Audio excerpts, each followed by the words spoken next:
আসসালামু আলাইকুম। বর্তমান ডিজিটাল যুগে ফেসবুকে আপনার অনেক বন্ধু রয়েছে। সেখান থেকে বাছাই করে কিভাবে একটি কাস্টম ফ্রেন্ড লিস্ট তৈরি করবেন এই নিয়ে আজকের ভিডিও। কাস্টম ফ্রেন্ড লিস্ট তৈরি করার জন্য ক্রোম ব্রাউজারে ক্লিক করুন। ব্রাউজারটি ওপেন হওয়ার পর এখানে খেয়াল করুন ফেসবুক। এখানে যদি দেখতে না পান তাহলে উপরে সার্চ করতে হবে facebook.com। তারপর পাসওয়ার্ড দিয়ে লগ ইন করতে হবে। আমার যেহেতু লগ ইন করা আছে সেই জন্য আমি ফেসবুকে ক্লিক করলাম। পেজটি ঠিক এইভাবে ওপেন হবে। উপরের দিকে খেয়াল করুন 3 লাইন, সেই অপশনে ক্লিক করুন। নিচের দিকে খেয়াল করুন ডেস্কটপ সাইট, এই অপশনে ক্লিক করুন। ফেসবুকটি ঠিক ডেস্কটপে মোডে ওপেন হলো। এখান থেকে উপরের দিকে খেয়াল করুন, আমি একটু জুম ইন করে নিচ্ছি। প্রোফাইল পিকচারে ক্লিক করুন। লোড নেওয়ার পর ঠিক এইভাবে আপনার প্রোফাইলটা দেখতে পাবেন। আমি আবারও এখান থেকে জুম ইন করে নিচ্ছি। এখানে আরেকটি অপশন দেখতে পাচ্ছেন মোর অপশন, মোরে ক্লিক করুন।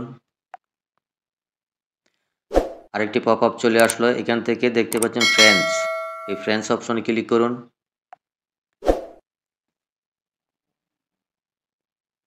ফেসবুকের সকল ফ্রেন্ডসগুলো আপনি দেখতে পাবেন। আমি আবারও জুম আউট করে নিচ্ছি।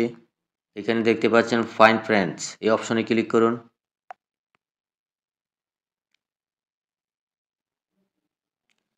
সকল ফ্রেন্ডদেরকে এইভাবে দেখতে পাবেন। আবারও জুম আউট করে নিচ্ছি।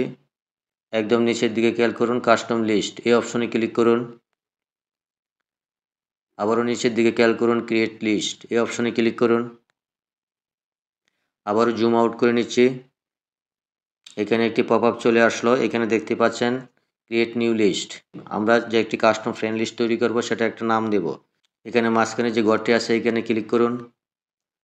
ক্লিক করার সাথে সাথে আপনার ক্লিপবোর্ডটা ওপেন হয়ে যাবে। আমরা এখানে একটি নাম দিয়ে দিচ্ছি।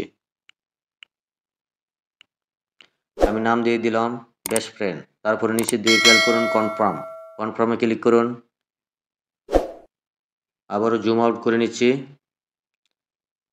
দেখতে পাচ্ছেন এখানে আমার একটি কাস্টম ফ্রেন্ড লিস্ট ক্রিয়েট করা হয়ে গেল। এই অ্যাড ফ্রেন্ডের উপরে ক্লিক করুন। দেখতে পাচ্ছেন আরেকটি পপ আপ চলে আসলো। এখানে লেখা আছে অ্যাড/রিমুভ। এখানে প্রত্যেকটা নামের এগেইনস্টে ডান দিয়ে দেখতে পাচ্ছেন টিক চিহ্ন দেওয়া আছে। সেই টিক চিহ্নের উপরে ক্লিক করুন। এখানে যদি না পান উপরের দিকে সার্চ করেও আপনি আনতে পারেন। আমি এখান থেকে কয়েকটি নাম এখান থেকে সিলেক্ট করে দিলাম। নিচের দিকে খেয়াল করুন সেভ অপশনে ক্লিক করুন। আবার জুম ইন করে নিচ্ছি। যদি কখনো কাস্টম লিস্ট আরও ফ্রেন্ড অ্যাড করতে চান বা রিমুভ করতে চান সেই জন্য উপরের দিকে খেয়াল করুন 3 ডট, সেই অপশনে ক্লিক করুন। আরও একটি পপ আপ এভাবে চলে আসবে। এখানে উপরের দিকে দেখতে পাচ্ছেন এডিট লিস্ট নেম, আপনার নামটা পরিবর্তন করতে পারেন। এটা যদি ডিলিট করতে চান তাহলে ডিলিট লিস্ট, আবার যদি কাউকে এখান থেকে রিমুভ করতে চান বা অ্যাড করতে চান তাহলে অ্যাড/রিমুভ, এই অপশনে ক্লিক করেও আপনি অ্যাড/রিমুভ করতে পারেন। আশা করি বুঝতে পেরেছেন। ভিডিওটি ভালো লাগলে অবশ্যই লাইক কমেন্ট শেয়ার করবেন। ধন্যবাদ সবাইকে।